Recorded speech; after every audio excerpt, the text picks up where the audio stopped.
अस्सलाम वालेकुम।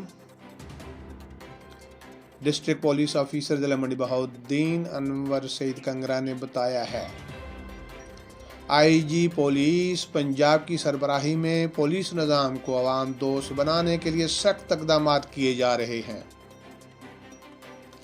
हर थाना के अफसरान को पॉलिसी और रूल्स को फॉलो करना होगा और जो ऐसा नहीं करेगा घर जाएगा। डिस्ट्रिक्ट पुलिस ऑफिसर जिला मंडी बहाउद्दीन मोहम्मद सईद कंगरा ने थाना पहाड़ियां वाली का दौरा किया।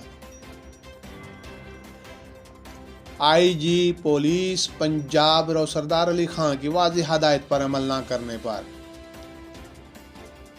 थाना पहाड़ियां वाली जिला मंडी बहाउद्दीन के SHO मुजाहिद फारूक को नाकस कारकर्दगी पर मुअत्तल और मुहर्रर थाना पहाड़ियां वाली को शोकॉज नोटिस जारी कर दिया।